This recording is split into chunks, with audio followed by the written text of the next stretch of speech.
Adonis. In Greek mythology, Adonis, Adon, was the mortal lover of the goddesses Aphrodite and Persephone. He was considered to be the ideal of male beauty in classical antiquity.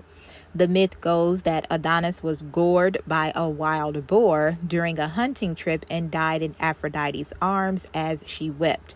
His blood mingled with her tears and became the anemone flower. The Adonia festival commemorated his tragic death, celebrated by women every year in midsummer, which goes back to the May Day Beltane festivals. During this festival, Greek women would plant gardens of Adonises, small pots containing fast-growing plants, which they would set on top of their houses in the hot sun. The plants would sprout but soon wither and die. Then the women would mourn the death of Adonis, tearing their clothes and beating their breasts in a public display of grief. The Greeks considered Adonis's cult to be of Near Eastern origin. Adonis's name comes from a Canaanite word meaning Lord, and most modern scholars consider the story of Aphrodite and Adonis to be derived from a Levantine version of the earlier Mesopotamian myth of Inanna or Ishtar and Dumuzid or Tammuz.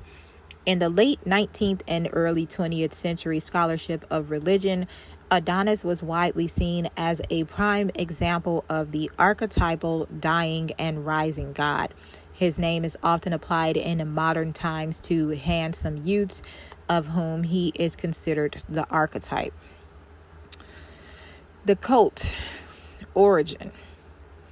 The worship of Aphrodite and Adonis is probably a Greek continuation of the ancient Sumerian worship of Inanna and Dumuzid. The Greek name Adonis is derived from the Canaanite word Adon, meaning Lord. The word is related to Adonai, one of the titles used to refer to the God of the Hebrew Bible, and still used in Judaism to the present day. The Syrian name for Adonis is Gaulas. The cult of Inanna and Dumuzid may have been introduced to the kingdom of Judah during the reign of King Manasseh. Ezekiel chapter 8 and 14 mentions Adonis under his earlier East Semitic name Tammuz and describes a group of women mourning Tammuz's death while sitting near the north gate of the temple in Jerusalem. The earliest known Greek reference to Adonis comes from a fragment of a poem by the poet Sappho of Lesbos, 630 to 570 BC, in which a chorus of young girls asks Aphrodite what they can do to mourn Adonis's death. Aphrodite replies that they must beat their breast and tear their tunics.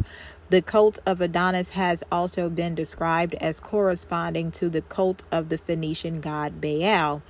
As Walter Burkett explains, women sit by the gate weeping for Tammuz, or they offer incense to Baal on rooftops and plant pleasant plants. These are the very features of the Adonis legend, which is celebrated on flat rooftops on which sherds sown with quickly germinating green salading are placed, Adonis gardens. The climax is loud lamentation for the dead god.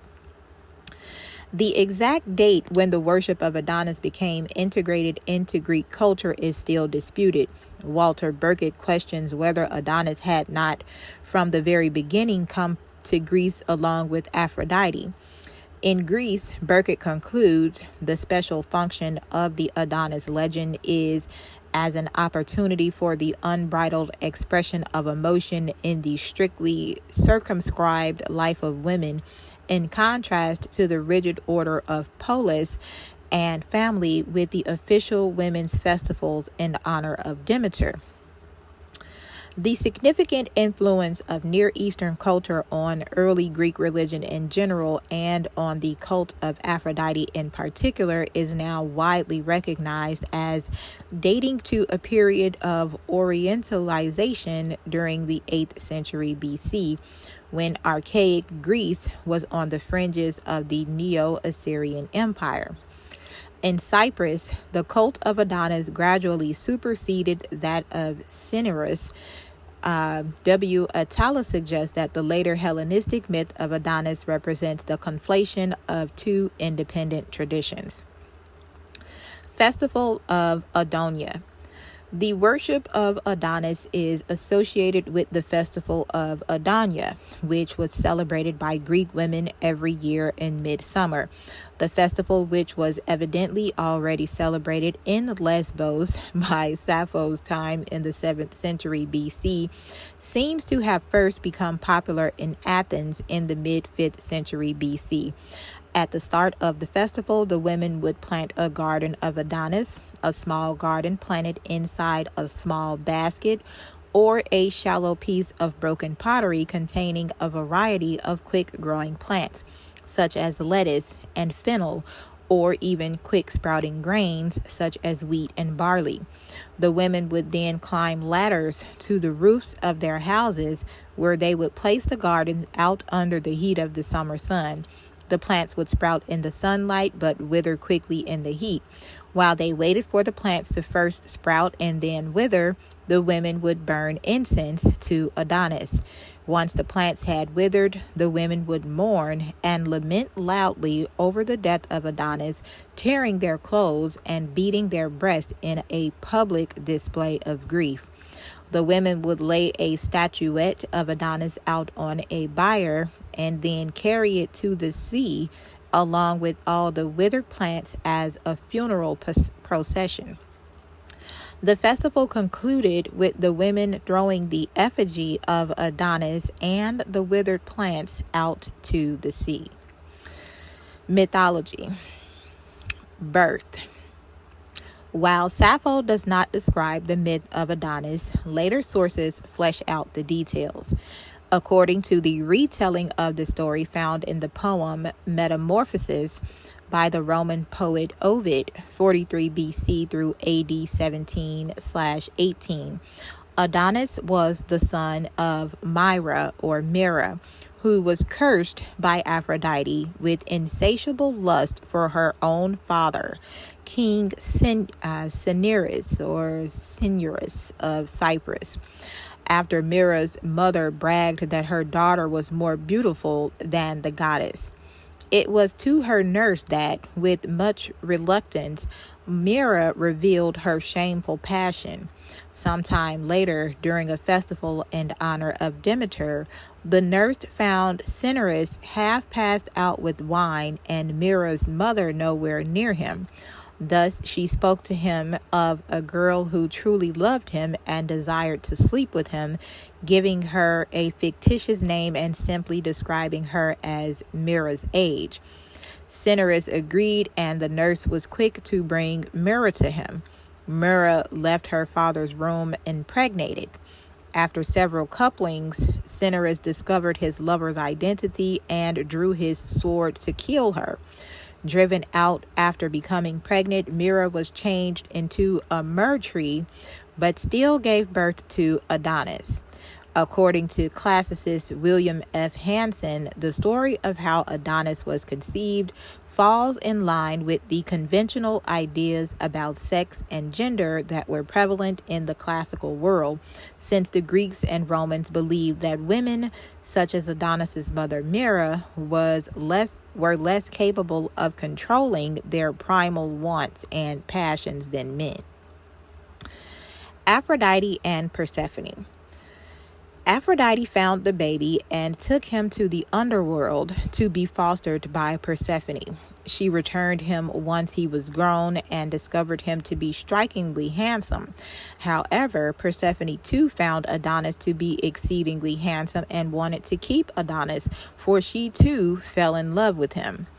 Zeus settled the dispute by decreeing that Adonis would spend 1/3 of the year with Aphrodite, 1/3 with Persephone, and 1/3 with whomever he chose. Adonis chose Aphrodite, and they remained constantly together.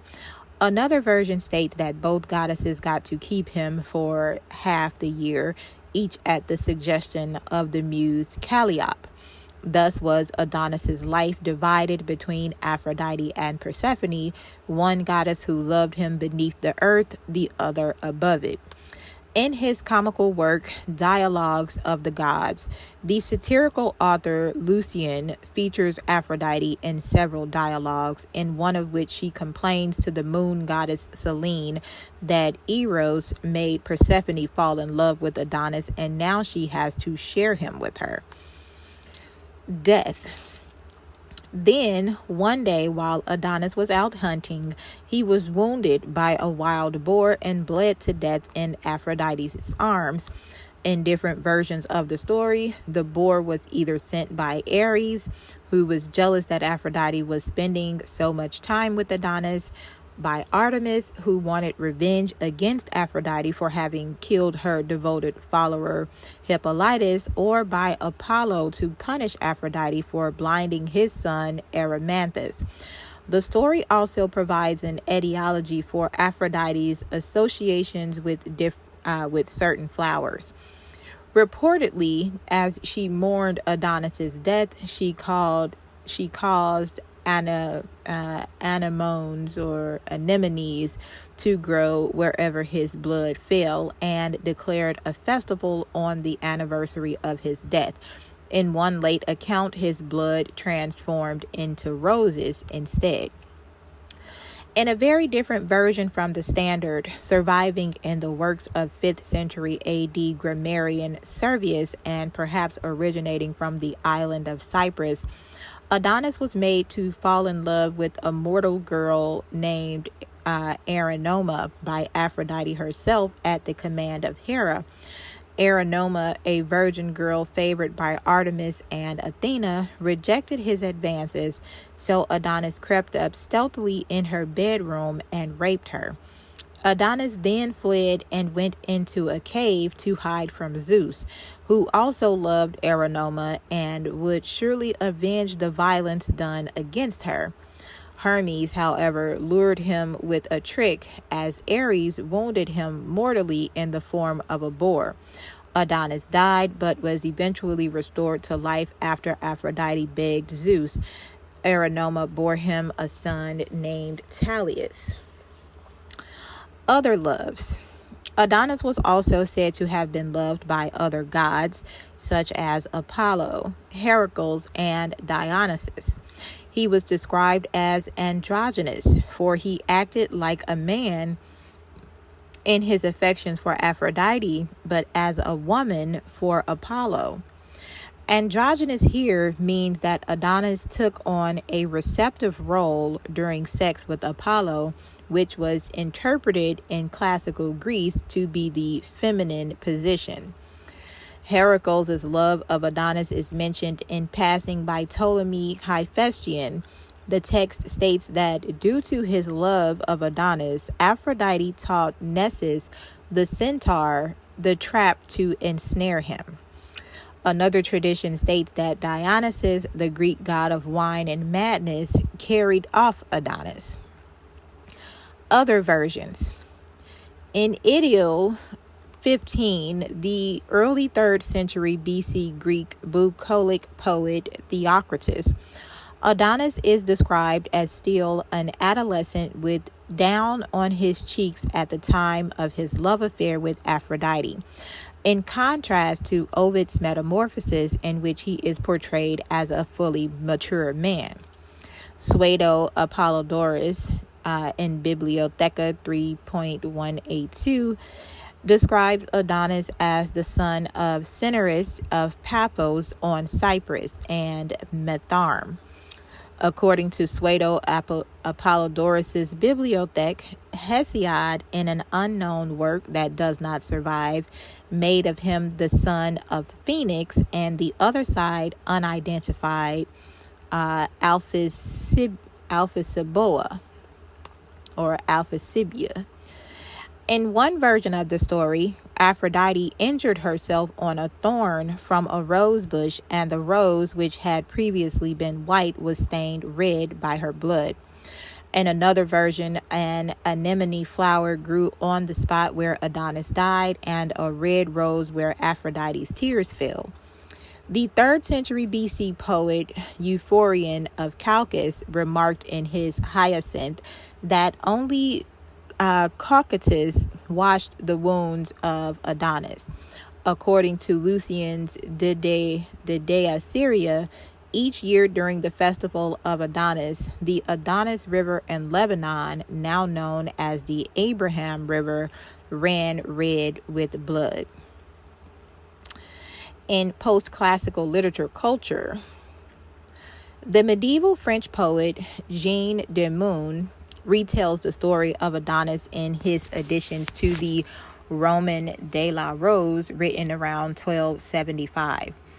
De Meun moralizes the story, using it as an example of how men should heed the warnings of the women they love. In Pierre de Ronsard's poem, Adonis of 1563, Venus laments that Adonis did not heed her warning, but ultimately blames herself for his death, declaring, "In need, my counsel failed you." In the same poem, however, Venus quickly finds another shepherd as her lover, representing the widespread medieval belief in the fickleness and mutability of women. The story of Venus and Adonis from Ovid's Metamorphoses was tremendously influential during the Elizabethan era. In Edmund Spenser's epic poem, The Fairy Queen of 1590, tapestries depicting the story of Adonis decorate the walls of Castle Joyous. Later in the poem, Venus takes the character Amoretta to raise her in the garden of Adonis. Ovid's portrayal of Venus's desperate love for Adonis became the inspiration for many literary portrayals in Elizabethan literature of both male and female courtship. William Shakespeare's erotic narrative poem Venus and Adonis of 1593, a retelling of the courtship of Aphrodite and Adonis from Ovid's Metamorphoses, was the most popular of all his works published within his own lifetime.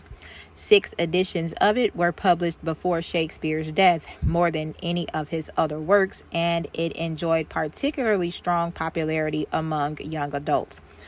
In 1605, Richard Barnfield lauded it, declaring that the poem had placed Shakespeare's name in fame's immortal book.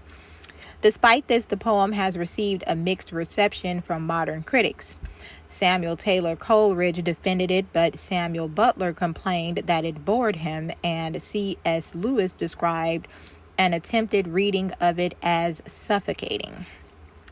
The story of Adonis was the inspiration for the Italian poet Giambattista Marino to write his mythological epic L'Adon, 1623, which outsold Shakespeare's first folio. Shakespeare's homoerotic descriptions of Adonis's masculine and Venus's beauty inspired the French novelist and playwright Rachilde Marguerite Villette Emery to write her erotic novel Monsieur Venus of 1884 about a noble woman named Raoul de Venerand, who sexually pursues a young effeminate man named Jacques, who works in a flower shop. Jacques is ultimately shot and killed in a duel, thus following the model of Adonis's tragic death as a dying and rising god. The late 19th century Scottish anthropologist Sir James George Fraser wrote extensively about Adonis in his monumental study of comparative religion, The Golden Bow, the first edition of which was published in 1890, and as well as in later works. Fraser claimed that Adonis was just one example of the archetype of a dying and rising god found throughout all cultures. In the mid-20th century, some scholars began to criticize the designation of dying and rising god. In some cases, arguing that deities like Adonis, previously referred to as dying and rising, would be better termed separately as dying gods and disappearing gods, asserting that gods who died did not return and those who returned never really died. Biblical scholars Eddy and Boyd of 2007 applied this rationale to Adonis based on the fact that his portion of the year spent in the underworld with Persephone is not really a death and resurrection, but merely an instance of a living person staying in the underworld. They further argued that Adonis is not explicitly described as rising from the dead in any extant classical Greek writings, though the fact that such a belief existed is attested by authors in late antiquity. For example, Origen discusses Adonis, whom he associates with Tammuz, in his Selectica in Ezekielum. Comments on Ezekiel, noting that they say that for a long time certain rites of initiation are conducted. First, that they weep for him since he has died. Second, that they rejoice for him because he is risen from the dead. Apo Necron Anastanti. Some other scholars have continued to cite Adonis/Tammuz as an example of a dying and rising god, suggesting that the descent into and return from the underworld is a functional analog for death, even if no physical cause of death is depicted.